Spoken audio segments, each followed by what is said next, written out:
uns vídeos do Platinho, tem coisas legais, mas os vídeos que a gente viu, a edição do vídeo não ajudava a mensagem que estava sendo passada. A música estava muito alta, a conversa ficava monótona, tipo, o mesmo tom, literalmente, ele não mudava, ele estava lendo de um papel ou só elucubrando. Vamos ver como é. E as cenas que ele botava não necessariamente ajudavam a compreensão do que ele estava querendo dizer. Então parecia que eu iria aproveitar mais se eu lesse só um texto puro. Vamos ver se vai ser o caso aqui. Bora escutar. Please forgive. Too many mind. Too many mind? Torne-se mestre nas técnicas sagradas da arte da paz, e nenhum oponente ousará desafiá-lo. Morihei Ueshiba. Lembrando, né, que é a arte da paz, né? A arte da paz é o quê? Essa que é a parte doida. A arte da paz é a arte da guerra. A arte da paz é você ser ameaçador o suficiente, bondoso o suficiente, respeitado o suficiente, amedrontador o suficiente para que ninguém decida mexer com você ou te causar o mal, né? É aquele negócio. Não há mérito em não ter garras. O mérito está em ter as garras e saber como usá-las. Você ser inofensivo, você é só um, é um demérito. Ser inofensivo é um demérito. Você é uma vítima, você é jogado de um lado para o outro, você é incapaz de se proteger. Mas você ter o potencial para a letalidade, o potencial para o mal, mas só usar essas coisas para o bem, que te tornam valoroso, né? Não há mérito em ser inofensivo, porque você não está superando, controlando nada. Você é só uma massa de manobra, basicamente. Nenhum oponente ousará desafiá-lo. Morihei Ueshiba. Mind is hope. Como eu não sei se isso vai pro YouTube, sim, eu estou deitado porque eu estou com as costas fodidas, tá bom, YouTube? Mind people. Mal tem que fazer esse aviso aí toda hora, porque vai pro YouTube, aí sempre tem um monte de gente que comenta: quem você tá fazendo react deitado, porra, preguiçoso do caralho. Eu só tô explicando. What? Mind the enemy. Too many mind. No mind. Morihei Ueshiba é o fundador do Aikido, conhecido como O Sensei. E no Hagakure, o livro do samurai, de Yamamoto Tsunetomo, assim como nos grandes livros dos estoicos, como nas cartas a Lucílio de Sêneca, os grandes guerreiros de outras escolas, os grandes sábios de outras doutrinas, são reconhecidos e utilizados para os propósitos do próprio mestre. Por isso eu comparei o Bushido, o caminho do samurai, o caminho do guerreiro, literalmente é o que significa, a um estoicismo oriental. É aquele negócio, né? Porque princípios existiam. Mas o Bushido, como a gente conhece hoje em dia, a partir do livro, né, que foi escrito na época e tal, o Bushido, ele é mais uma doutrina governamental feita para controle social, né? E muitas vezes uma forma de manter uma classe social dos samurais sob controle, igual os cavaleiros ficaram sob controle com o código da cavalaria. Porque é no momento que você não tem guerras, como é que você vai controlar um exército inteiro que tem todo o poder? Eles simplesmente um dia vão falar: ué, cara, se é a gente que conquistou essa porra, por que não é a gente que governa essa porra? Então tem toda uma manifestação aí, uma forma de controle social através de diversos quesitos. Mas, né, porque o samurai, como anteriormente, o samurai como uma classe social, né, que o samurai era uma classe social, e aí você pega o samurai também como guerreiro, você sim vai ter diversos princípios e elementos e tal, só que a realidade é que eles eram soldados e matavam e faziam o que tinha que ser feito. A idealização do samurai como o guerreiro honrado e tal veio muito depois. Mas nas artes marciais sempre existiu essa questão do controle, da diversidade, da superação e tudo mais, né? Então acho que imagino que ele vai falar dessa parte específica sobre o elemento prático e não sobre um elemento idealizado, usado como controle social. Mas ele pode ser visto de forma universal como uma espécie de estoicismo do guerreiro. Tendo isso em mente que eu vos trago o caminho do samurai. como um primeiro preceito. Yamamoto diz: o caminho do samurai é o caminho da morte. Essa é a essência do caminho do samurai. Se uma pessoa tem o coração preparado todas as manhãs e tardes para viver como se seu corpo já estivesse morto, ela ganha liberdade no caminho. Toda a sua vida será livre de culpa e ela terá sucesso em seu ofício. Esteja preparado para perder, a ponto de considerar-se totalmente perdido. Aprenda a viver como se o pior já tivesse acontecido. A vida dos felizes, dos sorridentes, não lhe convém. Essa é a vida do ingênuo, do fraco, do arrogante. É a vida das crianças. Isso aí é mesmo, né? Porque, ainda mais quando você pega o contexto histórico do Japão dessa época, era guerra pra todo lado, né? Então, o caminho para ter controle do próprio destino é o caminho da morte. De fato, você vai encontrar isso em vários mitos, em várias filosofias. E é quando você se desprende que você se torna capaz de fazer o que realmente precisa ser feito. Porque você está disposto a morrer, a arriscar e a perder o luxo material, o conforto, que são os grilhões que te prendem na inatividade, né? Na inação. É como hoje em dia o mundo mantém o seu controle sobre você, né? E sobre mim também. Uma casa confortável, uma internet, uma sériezinha, um vídeo no YouTube, uma comidinha. Ih, rapaz, que isso, comidinha lá ele. Mas essas coisas que vão fazendo sua vida ser confortável o suficiente para você não resolver arranjar confusão, porque, né, vai que... E aí você deixa o mal se perpetuar, porque você tem medo de perder o que te faz ter uma vida confortável. E no fim, a gente vira, né, um ingênuo, né, alguém que já foi derrotado sem nem considerar lutar. A vida dos felizes, dos sorridentes, não lhe convém. Essa é a vida do ingênuo, do fraco, do arrogante. É a vida das crianças. O caminho do samurai, portanto, é antes de mais nada aceitar a morte. E aí sim, libertar-se para a plena execução. O caminho do samurai é o caminho de Marte, não de Gevurah, né? É o caminho da força, da fúria, do ímpeto, mas a parte legal das artes marciais é porque não é o caminho descontrolado disso, né? Não é a clip-off, mas sim a virtude disso, né? Que é o ímpeto controlado, a fúria controlada, a raiva controlada, a força controlada. Do seu ofício. Para o máximo aperfeiçoamento daquilo que você tem que fazer e da sua missão que você tem que cumprir. O samurai é sempre um vassalo, um servo. Ele serve a um senhor. E a beleza na servidão é algo que falta muito nos dias de hoje, não por acaso. Nada torna a sua vida mais clara, simples, leve, do que a obediência absoluta a um senhor justo, a um senhor digno da sua submissão. Aqui, né, que hoje em dia as pessoas levam muito essa questão de servir como algo muito negativo, né? Você está se diminuindo e tal. Mas um exemplo que todo mundo vai compreender é: os chapéus de palha servem ao Luffy. Você vai ver os reis bondosos de One Piece, o Oden, o Momonosuke, o rei de Dressrosa, antes do Flamengo usurpar, o Cobra. Eles são reis não porque eles governam, eles são reis porque eles servem as pessoas do reino. E as pessoas do reino servem a ele porque sabem que ele é justo, honesto, quer o bem de todos, e ele está disposto a se sacrificar por eles, né? Ele é a figura que representa o povo, que vai ter algumas regalias por causa disso, mas é aquele que vai carregar as consequências, né? E vai se botar na frente para o povo sobreviver. O rei idealizado, né? Que você pode encontrar em Senhor dos Anéis, o rei bondoso. E tem vários paralelos com One Piece que eu acho bem interessantes. Não sei se são intencionais ou não.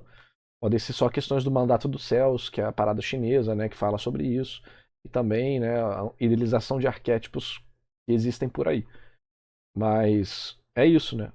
Os Mugiwaras servem ao Luffy, mas essa servidão não é vista como negativa. Todos ali estão dispostos a morrer pelo Luffy, mas eles fazem isso porque compreendem que o Luffy também está disposto a morrer por eles e fazer de tudo para salvar eles. Então, isso que ele está falando aqui, né?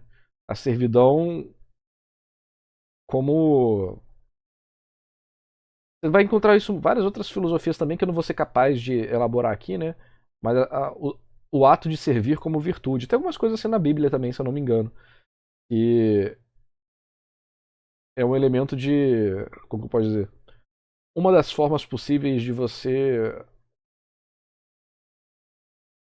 entrar num caminho para tentar se elevar a partir de servir aos outros, né? Se tornar um rei servindo aos outros. Só que hoje em dia as palavras estão com uma conotação muito negativa de destruir esse sentido e dar um sentido completamente de diminuir o seu valor, de se tornar um idiota, um fracassado, alguém que os outros passam por cima, um escravo quase, né? Será que é intencional essa destruição dos valores, né? É, ele que limpa os pés, exatamente. Né? Cristo veio para servir. Será que essa mudança de significado das palavras é algo intencional, né? Porque palavra é muito forte, né? A gente não percebe, mas a nossa realidade é moldada através das palavras. Então, a partir do momento que você começa a mudar o significado das palavras, você começa a moldar a realidade e pode levar as pessoas à direção que você prefere, talvez, né? Para tornar todo mundo inofensivo, ou tornar todo mundo individualista, tornar todo mundo fraco pelo conforto, pela a desvalorização de elementos que eram valorizados antigamente, que geravam, né, forças de comunidade, forças de família, forças no grupo, em grupos menores, né, culturais, familiares, sociais, e que vão sendo destruídos conforme o tempo passa. Antigamente todo mundo conhecia o seu vizinho, hoje em dia você nem sabe quem é seu vizinho. Tudo ficou muito distante. E aí, a partir do momento que você quebra todas essas relações, você torna as pessoas vulneráveis e cada vez mais dependentes de alguém que comande elas, não como um bom senhor, mas como um tirano, né? Inúmeras preocupações simplesmente desaparecem. Preocupações muitas vezes inúteis. O de cubo, sim, tem. A galera manda por Pix o React, tipo, dá exclamação regras React pra ver os preços, e depois exclamação Pix pro link do Pix. Aí você bota lá, tem o QR Code, você escaneia e paga. Isso diz respeito até a quando você se submete. Mas hoje eu não tô aceitando. Tipo, você pode mandar pra eu ver outro dia, mas hoje eu não vou conseguir ver. Esse aqui é o último vídeo da noite. Às vezes inúteis. Digno da sua submissão. Inúmeras preocupações simplesmente desaparecem. Preocupações muitas vezes inúteis. Isso diz respeito até a quando você se submete a um senhor que não é nem visível. Quão comum não é observar aqueles que estão preocupados sempre apenas com seu bem-estar, fazendo grande alarde por pouca coisa, desesperando-se por nada. E como diz Yamamoto, as palavras de um homem têm muita importância. Elas não se destinam a expor os segredos do seu coração. Isso é algo que as pessoas só descobrirão com a convivência. Não adianta tentar provar ou tentar descobrir se alguém é justo ou injusto, simplesmente pelo que ele diz. E além do mais, as outras pessoas não são seus psicólogos. Mostre quem você é por suas ações. E guarde as suas palavras para algo mais útil, pois elas são sagradas para o samurai. Se o samurai diz que fará algo, é como se aquilo já tivesse sido feito. O samurai jamais deve falar algo. Todas as classes guerreiras de valor, né, em momentos históricos onde eles eram relevantes, tinha muito disso, né? A palavra era o contrato. E a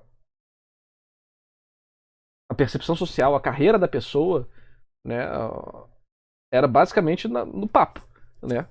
Você ia atrás da sua palavra, atrás de um juramento, era uma morte social ou uma punição, às vezes, tal da própria sociedade em você. Porque a palavra tinha peso, né? Que ele não possa concretizar assim, dessa forma, com essa veemência. Essa é a clareza e precisão. Cara, se até 12 minutos, pode mandar um de 10. Eu dou uma aceleradinha e tal, eu posso fazer uma A primeira vez que você vai doar também, eu posso dar uma...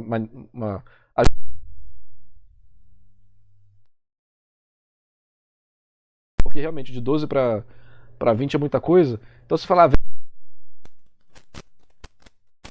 Das informações que ele deve passar. E o coração humano não é capaz dessa clareza, dessa precisão.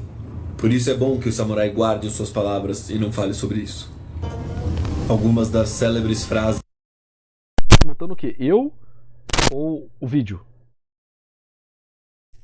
Tá cortando o vídeo? Tá. Começou agora, né? Não tava esse tempo todo assim não, né? De Miyamoto Musashi, um dos maiores samurais, se não o maior samurai de todos os tempos. Spartans!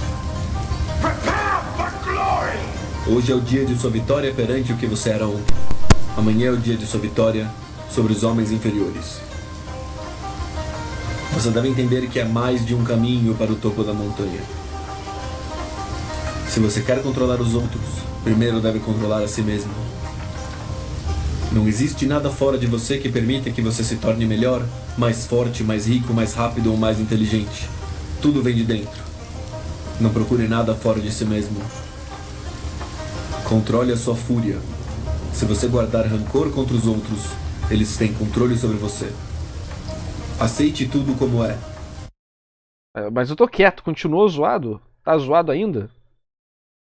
Tô quieto, não tô falando nada, vocês estão falando que tá cortando, mas eu tô quieto mesmo. Voltou ao normal?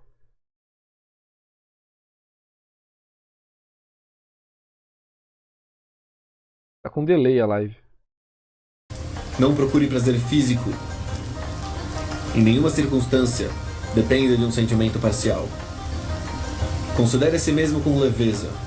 Considere o mundo com profundidade. Evite o desejo, até o próprio desejo de nada desejar. Não lamente o que fez. Não tenha inveja. Não se deixe entristecer por uma separação.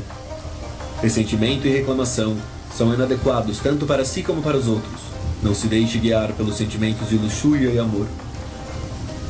Em todas as coisas, não tenha preferências.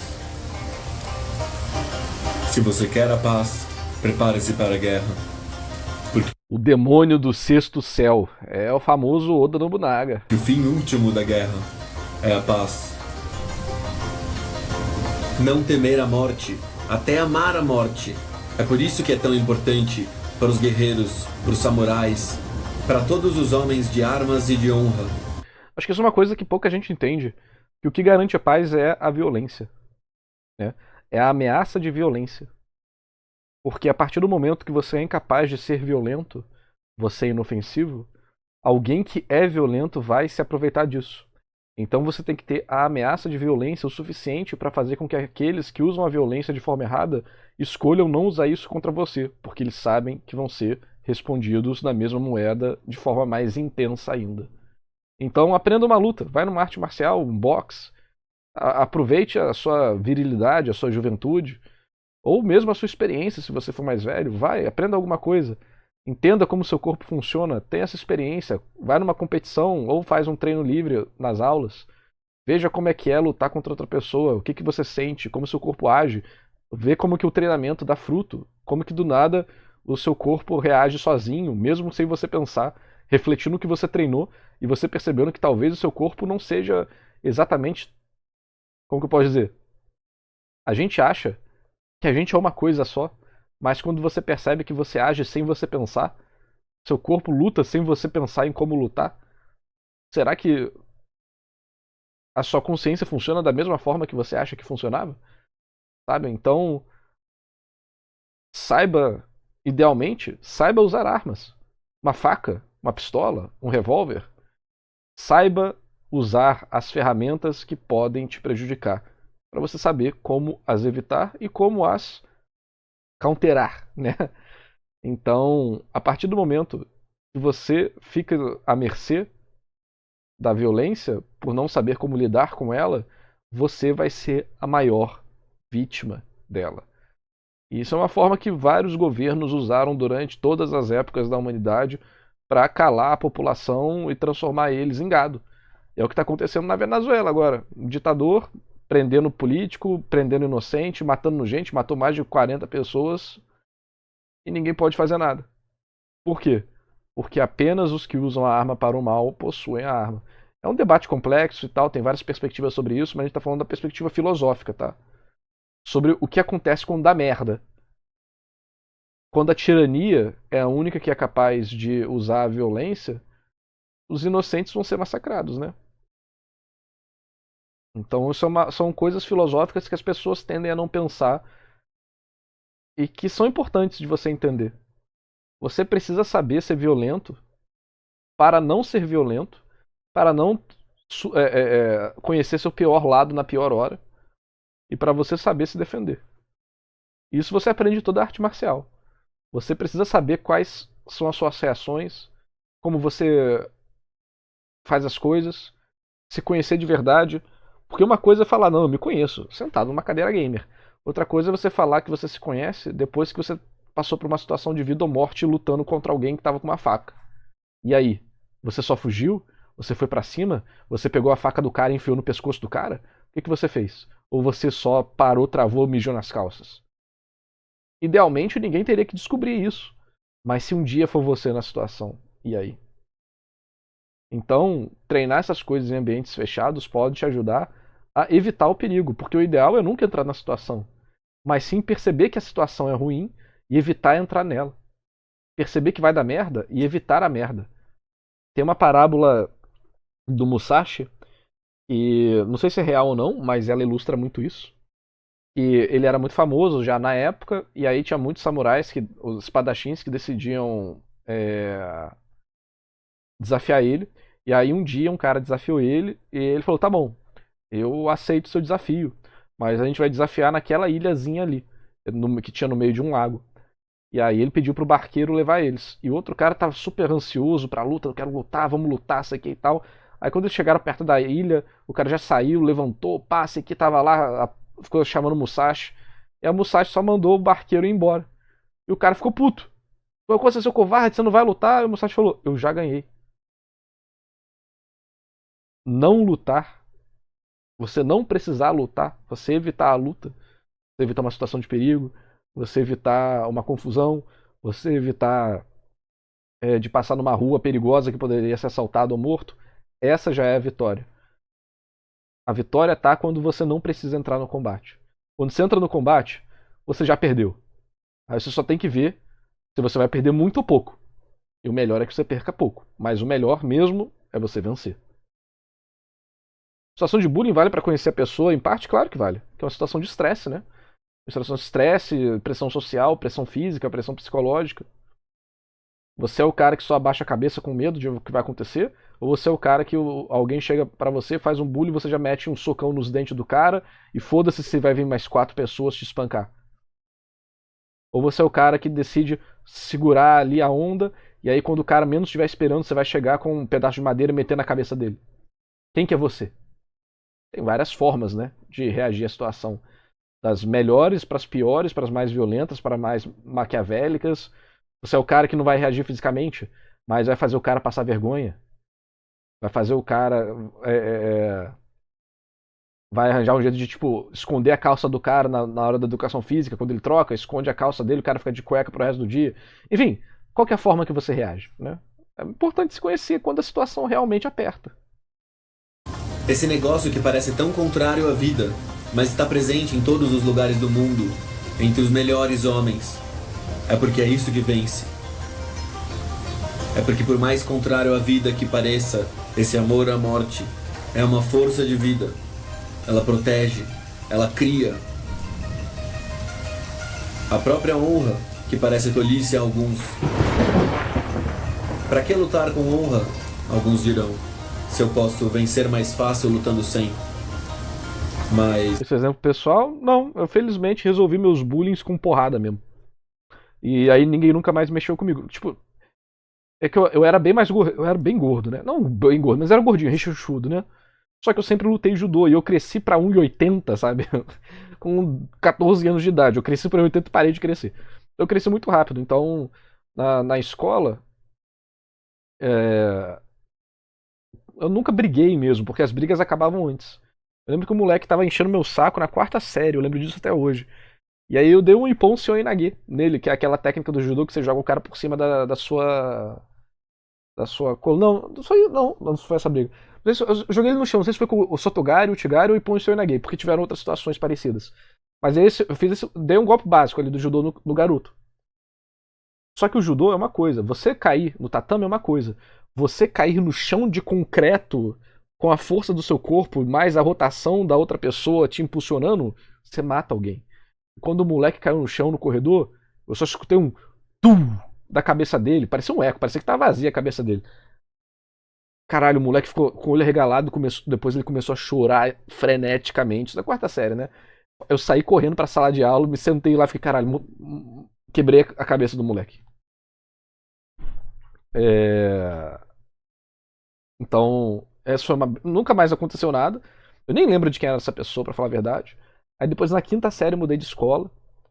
E aí tinha um moleque que eu lembro o nome dele até hoje. E aí ele só foi muito escroto, tipo, ele era de outra turma, né? Era a mesma série de outra turma. Aí ele mandou, tipo, não mandou, ele falou: "Ô Pedro, fica aqui na frente". Eu falei: "Por quê?". Ele: "Não, só fica aqui na frente". Eu vi: "Esse moleque vai fazer merda". E era tipo umas pilastras que tinha um banco em volta da pilastra, né? Tipo, 4 bancos em volta da pilastra. Ele tava em pé lá, aí ele pulou pra tentar me dar uma voadora ali, aleatoriamente. Só que, tipo, eu vi que ele ia fazer merda. Tipo, eu fiquei, deixa eu ver o que esse filho da puta vai fazer. Aí eu só. Ele foi fazer isso, ele foi me dar a voadora, eu peguei a perna dele e só empurrei pro lado, sabe? O jogo, tipo, puxei pra trás. Imagina você puxando um cabo de, é, de corda, sabe? Como se estivesse fazendo um cabo de guerra. Então ele puxou, eu fiz isso, eu joguei ele no chão. Aí ele ficou resmungando lá, me xingando, eu falei: "Ué, pô, você veio me chutar?". Então, outra vez, foi aqui na sétima série, tava jogando ping-pong, e aí não sei porque um garoto veio arranjar confusão, não lembro o nome dele, a gente não era brigado nem nada, nesse dia ele tava meio atentado. Aí ele falou alguma coisa, eu respondi. Sabe, tipo, você falar da mãe, aí o cara fica puto, sabe essa coisa de escola, de sétima série. E aí, que hoje em dia é o oitavo ano, né, alguma coisa assim. E aí ele veio pra brigar comigo, tipo, só que ele não sabia brigar. E eu lutei minha vida toda, né? Desde os 6 anos de idade, eu fiz judô, fiz aikido, fiz karatê, eu fiz kung fu, jeet kune do, que era o estilo do Bruce Lee. Né? Meu pai também sempre lutou desde pequeno, então ele me ensinou muita coisa. No kung fu era um cara da marinha que dava, então tinha aula de defesa pessoal, além do kung fu também. Né? Tonfa, faca, é, percurso com obstáculo, tinha tudo, né?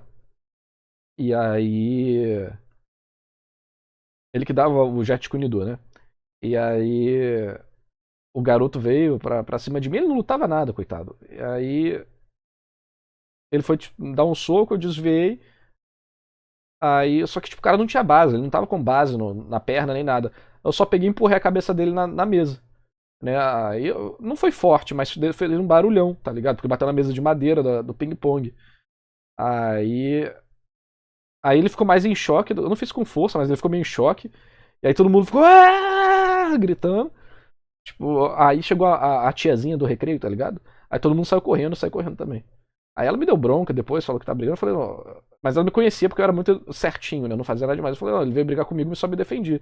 Aí ela me fez ficar tipo uns 10 minutos de castigo lá depois do recreio, mas eu falei e depois ela liberou. Deixa eu ver. Eu sou muito ruim com chute, né? Então taekwondo e capoeira nunca foram minha praia, porque talvez eu tivesse que fazer, porque o meu ligamento é meio encurtado da perna. Então eu fiz muitos estilos que são mais baseados em bases fixas, né? Então seria um karate shotokan, movimentos é, bruscos, sem muito gingado, né? Então eu sempre lutei mais com a parte de cima do corpo do que a de baixo. É, e aí teve essa briga. Nem só foram brigas, eu nunca briguei de verdade. Só foram, tipo, confusõezinhas. Aí nunca ninguém quis arranjar confusão comigo. E, pô, eu cresci muito rápido. Depois de gordinho, quando eu tava gordinho, na quinta série eu comecei a emagrecer. Porque eu lutava e nadava. Eu nadava muito, fazia muito natação. Aí eu também fiquei forte. E aí não tive mais problema. Não que tivesse problema. Mas antes eu era só o gordinho. Mas eu era o gordinho, o rechonchudo que sabia o que tava fazendo. Você não quer tipo, tomar uma trombada de um rechonchudo, tá ligado? Que sabe o que tá fazendo, lutando judô e tal, te joga no chão. Depois cai em cima de você, tá ligado? O bagulho é pesado, sabe? Se, porra, tu dá ali uma mobilização de jiu-jitsu ou de judô, que você treina pra fazer o esportivo, mas você sabe que se você fizer de um outro jeitinho ali, machuca pra caralho, sabe? Aí depois eu fiquei mais em forma, fiquei, pô, meu período mais fit que eu tive, que eu era, porra, super ativo. Jogava basquete, handball, fazia natação, o Aikido e o Jeet Kune Do. E aí eu fiquei bem, então assim, tipo, e eu era o cara que também não deixava ninguém brigar, tipo, fazer bullying com os meus amigos, tá ligado? Eu acho que a coisa mais próxima de uma briga que teve depois disso foi no ensino médio.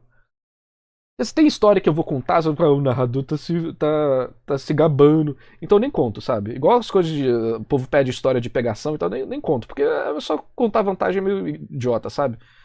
Então eu só vou selecionar algumas aqui. Outra vez teve um.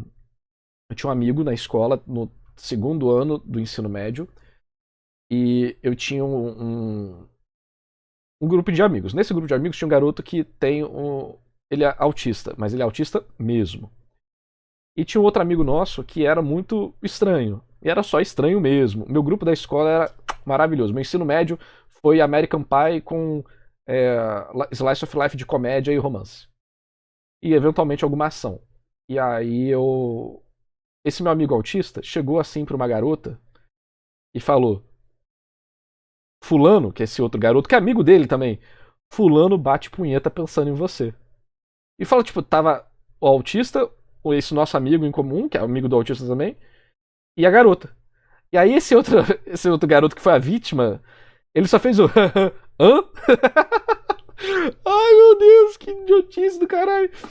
E a menina, cara, a menina em ensino médio também é muito escrota, né? Ela ficou super ofendida. E tipo, o autista só inventou de sacanagem. Ele falou isso e começou a morrer de rir. Só de sacanagem, ele só tava enchendo o saco. E a menina ficou muito ofendida, que absurdo, fez um drama, puta que pariu, fez um drama enorme, desnecessário. Aí chamou os amigos dela, que eram os legais da sala, pra bater no menino. Pra intimidar ele, bater nele, sei que e tal. Escrotíssima. Que eram os garotinhos popular, que eu nunca fui parte da galerinha, né? Normalzinho. Eu sempre curti andar com os nerds, né?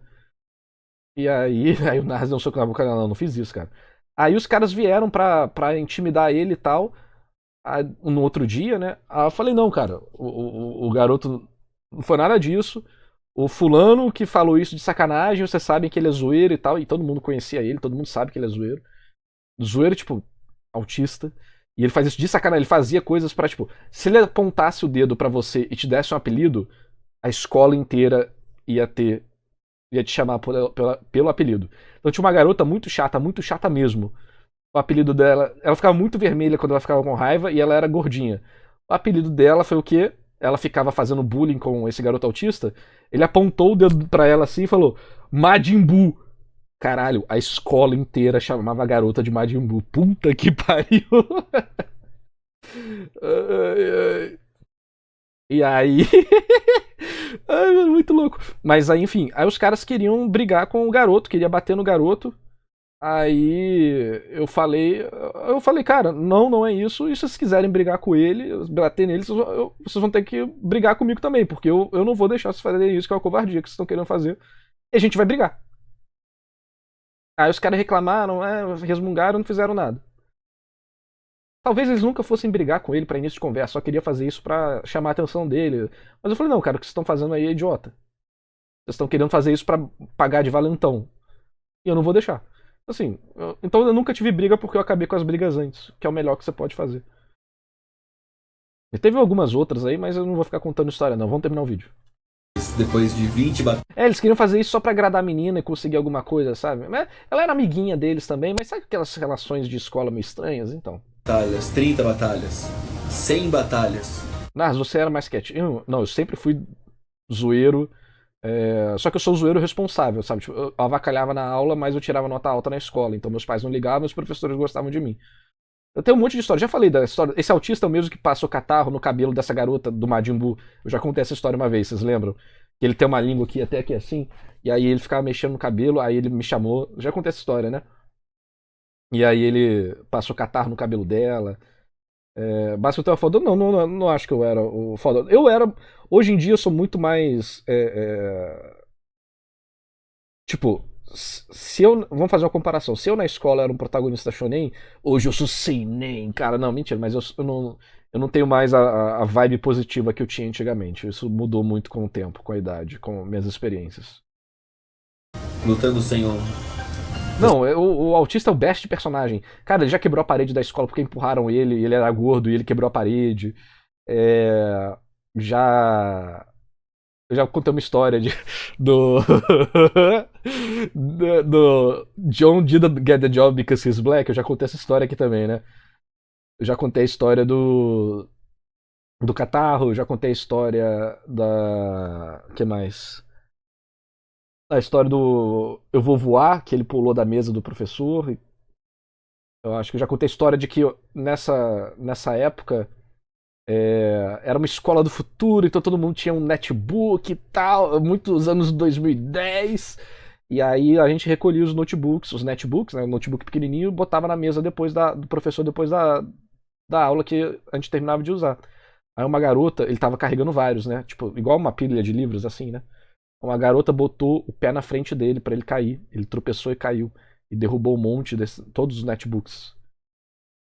E aí deu uma merda. E eu dedurei, eu falei, não, quando eu vi aquilo, eu falei, não, foi ela. Ela botou o pé na frente. Ela, não fiz nada. Fez sim, caralho. Mano, eu nunca desci o cacete argumentativa na vida real tão forte igual eu desci na frente pra essa garota. Pros professores. Puta que pariu. Eu não deixava o povo fazer maldade com o garoto, não, porra. Isso foi muito filha da puta. Foi muito filha da puta. Tem muita história. Vamos terminar o vídeo. Você compara o homem que lutou sempre com honra e os que sobreviverem entre os que privilegiam. Foi ele que mijou no banheiro feminino? Sim, esse foi o autista que mijou no banheiro feminino. Essa também é a história. Porque o banheiro masculino estava trancado, todos os banheiros da escola estavam trancados, masculinos, porque alguém fez besteira no banheiro do primeiro ano, a gente era do terceiro. Alguém do primeiro ano fez besteira no banheiro, não lembro o que foi, entupiu as privadas, não sei, foi uma merda grande, tipo, jogou bosta, sei lá o que eles fizeram. E aí, como ninguém dedurou, o diretor fechou todos os banheiros da escola, masculino. Eu achei absurdo isso, absurdo, escrotíssimo demais isso. E aí esse menino, ele não conseguia regular o interior dele. Quando ele tinha que ir no banheiro, ele tinha que ir no banheiro. Ele não conseguia segurar por muito tempo. E aí ele tava com uma pizza na mão, uma Coca-Cola na outra, e deu vontade de ir no banheiro. Tava trancado, ele entrou no banheiro feminino de uma área lá que era muito pequeno, era muito estreito. Era tipo um boxe só. Era quase um lavabo, de tão pequeno que era. E aí ele tava segurando a pizza com uma mão, ele botou a Coca-Cola em cima da pança dele, apoiado, inclinado pra trás, e aí fazendo pipi lá no banheiro. E aí uma garota entrou, viu um cara de quase 1,90 m de altura, de 300 quilos, fazendo xixi no banheiro. Ela deu um grito, e aí... Opa, opa, opa! Opa, opa, já tô saindo aqui, opa, opa, opa. Ele ficou todo sem jeito. E aí o diretor deu uma bronca colossal nele, suspendeu ele, e ele é super inteligente, ele só tirava 10 em todas as matérias. O cara, ele que me ensinava história na escola. E aí ele ficou muito triste, que ele nunca tinha sido expulso, ele chorou pra caramba, falando que essa é uma decepção pra mãe dele e tal. Ele ficou muito, muito, muito mal. E aí. Nossa, eu fiquei muito puto com o diretor. Esse mesmo diretor. Aí eu fiquei lá na escada com ele, passei a mão nas costas dele e tal. Não, cara, não vai ser assim, não sei o que, sua mãe não vai ficar brava, ela vai entender e tal. E a mãe dele entendeu, obviamente. Ficou puta com o diretor, xingou o diretor pra caralho. Verdade que autistas são muito mais inteligentes? Não sei todos, mas esse era, de fato. Esse meu amigo era inteligente pra caralho. E aí, esse diretor também dava aula na minha escola de geografia. E aí ele tava falando das Olimpíadas, eu acho. Aí ele falou de um país. Aí esse meu amigo falou: Não, professor, esse não é um país. Ou era um país. A discussão era essa, era ou não era? Acho que era um país. Aí o professor falou: não é um país. Aí o meu amigo falou: não, professor, isso. Aí ele contou a história inteira do país e falou: é um país. Ele contou todo o processo de independência do país, de como foi reconhecido pelo país, pela ONU, pelo caralho, isso aqui. E o professor: tipo, zoou ele, tipo, em vez de responder ele, eu falar, pô, é verdade, eu não tinha pensado sobre isso. Tipo, caramba, o aluno inteligente, né? O professor ficou ofendidinho, que o ego dele foi ferido, e aí ele tirou sarro dele, fez uma piada com ele, tipo, desmereceu ele, a sala inteira riu, né? A sala, os idiotas, no caso, né, riram. Aí esse meu amigo ficou bolado. Só que aí nessa época, a nossa mesa, né, ela tinha rodinhas. Porque era do futuro e as mesas faziam um círculo e tal, muito do futuro, cara. E aí ele andou pra frente, que tinha um notebook na frente dele da sala, que projetava no monitor, né, no quadro. O projetor projetava no quadro. E aí ele entrou na Wikipédia, ele entrou na Associação das Olimpíadas e viu e mostrou lá, viu aqui, ó. Sei lá o que, sei lá o que, sei lá o que reconhecem como país, tá nas Olimpíadas também. É, você, tipo, ele deu todas as fontes e aí o professor expulsou ele de sala. Expulsou ele de sala. Não teve argumento. Expulsou ele de sala. Sentiu totalmente. E aí ele saiu da sala, ele ficou muito bolado, né? Mas ele. Não sei se ele. Eu achei que dessa vez nesse ele não chorou, não. Ele era muito sensível com algumas coisas. E com outras não, né? Por causa da mente dele. E aí. Enfim, ele foi expulso de sala, ele ficou meio bolado. Mas ele ganhou. Ele ganhou demais. Tanto é que teve um dia muito engraçado. Um dia a gente tava no início na segunda aula e ele chegou atrasado e não pôde entrar na primeira aula. Ele chegou na segunda, que era a aula desse professor, que era o diretor da escola também. Aí ele abriu a porta assim falando: "O papai chegou!" Muito bom. Ele abriu a porta gritando: o papai chegou!" E aí todo mundo começou a rir pra caralho. Aí o diretor ficou puto, né? O professor ficou puto, mandou Henrique pra fora de sala, sei lá o que e tal. E ele nem tinha entrado na sala, tipo, ele abriu a porta, deu 2 passos e o professor, que era o diretor, que expulsou ele de sala. E aí ele saiu, e enquanto ele saía, falar: o papai saiu e foi embora, cara. Mano, ele é muito genial, cara. Ele era muito genial. E era muito engraçado, eram umas bobeiras completamente sem sentido, cara. Muito bom. Muito bom, muito bom. Eu adoro. Minha faculdade foi uma bosta. Mas meu ensino médio foi incrível. Vamos continuar vendo o vídeo. Privilegiaram a honra em detrimento de vencer, trapaceando. Esses serão os mais fortes. Esses serão os melhores. Por isso, no caminho do guerreiro, você sempre prefere perder a vida do que a honra. O caminho do samurai está no desespero. Nem mesmo 10 ou mais adversários podem matar um homem desesperado. A ponderação não realizará grandes feitos. Apenas se deixe levar pela insanidade e pelo desespero. No caminho do nada desespero aqui, porra. Samurai, aquele que utilizar o discernimento ficará para trás. Não é preciso lealdade ou devoção. Basta se perder a razão no caminho. A própria lealdade e a devoção se encontram no desespero. A palavra desespero aqui é a palavra shinigurai, que significa estar louco para morrer. Isso aí acho que já vai muito daquilo de uma época de guerra e de você estar em situações muito extremas, né? Mas você tem que adaptar isso para a realidade atual, né? No caso é se desprender do que te prende, né? Dos grilhões, mas não necessariamente estar desesperado para morrer. Eu acho que isso aí já é um outro contexto que não entra muito aqui, até questão de honra também, morrer pela honra e tal. Acho que tem algumas gradações dessa questão que a gente pode trazer do que é realmente interessante, o que foi método de controle social e tal. Estar nas garras da morte sem hesitação. Obrigado por assistir até o fim. Por favor, considere uma modesta contribuição. Yamamoto, Genryusai e Shigekuni. Pois é, né? Literalmente Yamamoto falando isso pros Shinigamis. Vocês têm que morrer pela Soul Society. É literalmente isso que ele fala, né? Não tem como, cubo gênio, cara. Se eu te der 1000 conto, tu faz uma live só de conversa, história da vida? Eu faço. Caralho, por 1000 conto eu faço. Aí eu dou mais detalhes dessas histórias. Eu mostro foto. como o assunto tinha saído de honra e desespero pro cara mogando o professor, não lembro também. Mas foi natural.